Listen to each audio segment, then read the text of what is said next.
তা হচ্ছে জান্নাতে যাওয়ার ছোট ছোট 10টি আমল।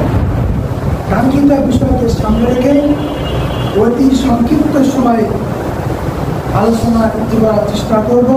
ওমা তৌফিক ইল্লা বিল্লাহ আলাইহি তাওয়াক্কালতু ওয়া ইলাইহি উনীব। সম্মানিত তিনি মুসলিমবৃন্দ, জান্নাত যাওয়ার ছোট ছোট 10টি আমল জানার আগে একটু জান্নাতের নিয়ামত সম্পর্কে আমরা জানি। রাসূলুল্লাহ সাল্লাল্লাহু আলাইহি ওয়াসাল্লাম বলেছেন, আল্লাহ তাআলা বলেন, ইন্নী আ'দাদতু লিইবাদিয়াস সালিহিন, নিশ্চয় আমি আমার নেককার পরহেজগার মুমিন দাস দাসী বান্দা বান্দির জন্য একটা জান্নাত তৈরি করেছি। মা লা আইনুন রাআত, যে জান্নাতের নাজ নিয়ামত সম্পর্কে মানুষ কোনদিন চোখে দেখে নাই। ওয়ালা উযুনুন সামিআত, মানুষের কান কোনদিন শোনে নাই। ওয়ালা খাতারা বিকলবিন বাশার, মানুষের অন্তরে কোনদিন অনুভূতি জাগ্রত হয় নাই। আল্লাহ রাব্বুল আলামিন বলছেন, আমি জান্নাতে এত নিয়াজ নিয়ামত, এত কিছু ভরপুর করে রেখেছি, মানুষের দুই কান দুই চোখ কোনদিন দেখে নাই।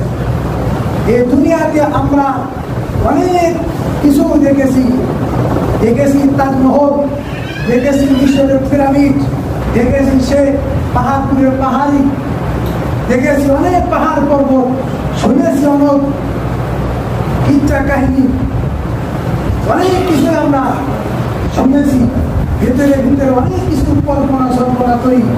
কিন্তু জান্নাতে এত কিছু নিয়ামত দিয়েছেন যেগুলা কান শুনে নাই, চোখ দেখে নাই, আমাদের অন্তরেও যার অনুভূতি সৃষ্টি হয় নাই।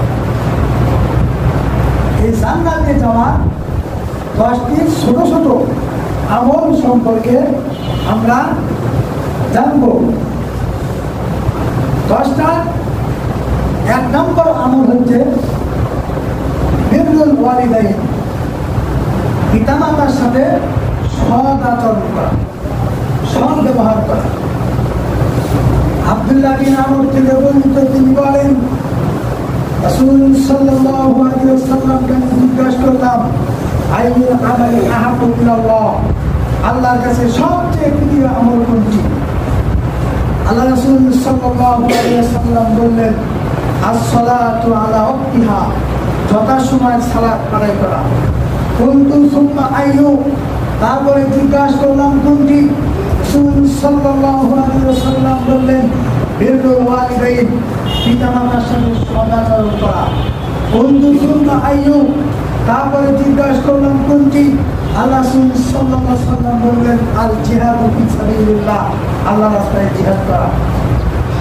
আবু হুরায়রা থেকে বর্ণিত, তিনি বলেন, রাসূল সাল্লাল্লাহু আলাইহি ওয়াসাল্লাম বলেছেন, রাগিমা আনফুহু, তার নাক ধরাই ধূলিসিত হোক, রাগিমা আনফুহু, তার নাক ধরাই ধূলিসিত হোক, রাগিমা আনফুহু, তার নাক ধরাই ধূলিসিত হোক। এরা ওমান ইয়া রাসূলুল্লাহ, সাহাবী রাসূলকে জিজ্ঞাসা করলেন, হে আল্লাহর রাসূল, কাদের নাক ধরাই ধূলিসিত হবে? নগদে 3 বার বললেন। রাসূল সাল্লাল্লাহু আলাইহি ওয়াসাল্লাম বললেন, মান আদরাকা আবাওয়াইহি ইন্দা আহাদুহুমা ইনদাল কিবারি আও কিলাইহিমা লাম ইয়াদখুলুল জান্নাহ, যারা বার্ধক্যে উপনীত অবস্থায় মাতা পিতাকে পেল, দুজনকে পেল, অথবা তাদের একজনকে পেল, কিন্তু পিতা মাতার সেবা যত্ন করে তাদের সাথে সদাচরণ করে জান্নাতে ঢুকতে পারল না, তার নাক ধরে দূষিত হোক। হাদিস থেকে বুঝতে পারলাম, পিতা মাতা সদাচরণ করা, তাদের খেদমত করা, আল্লাহ রাব্বুল আলামিন জান্নাত দিবেন। মুআবিয়া বিন জাহিমা থেকে বর্ণিত, তিনি বলেন, রাসূল সাল্লাল্লাহু আলাইহি ওয়াসাল্লামের কাছে এসে জিজ্ঞাসা করলাম, আরাতুল গজওয়া, আমি যুদ্ধে যেতে চাই, যুদ্ধে আমি নাম লেখাতে চাই। জিতুকা আস্তাশিরুকা, আমি আপনার কাছে পরামর্শ করে এসেছি। রাসূল সাল্লাল্লাহু আলাইহি ওয়াসাল্লাম বললেন, আল্লাহ কামিন উম্মিন, তোমার কি মা আছে? বলা নাম। সাহাবী বললেন, হ্যাঁ আমার মা আছে। রাসূল সাল্লাল্লাহু আলাইহি ওয়াসাল্লাম বললেন, আলজিমহা ফাইনাল জান্নাতা ইনদা রিজলিহা, তোমার মায়ের সেবা করাকে তুমি আবশ্যক করে নাও, তোমার মায়ের পায়ের নিচে রয়েছে জান্নাত। মায়ের সেবা কর্ম করো, জান্নাত যেতে চাইলে মায়ের সদা চালন করো, মায়ের সাথে বিহার আচার ব্যবহার ভালো করো। জান্নাতে যাওয়ার জন্য জিহাদে যেতে হবে না, জিহাদের চেয়েও মায়ের সেবা যত্ন করার গুরুত্ব আছে। আবি মুহাম্মদ থেকে বর্ণিত তিনি বলেন, রাসূলুল্লাহ সাল্লাল্লাহু আলাইহি ওয়াসাল্লামের কাছে এসে একজন সাহাবী জিজ্ঞাসা করলেন, মা হাক্কুল ওয়ালিদাইনি আলা ওয়ালাদিহা, সন্তানের উপর পিতামাতার কি অধিকার, কি হক রয়েছে?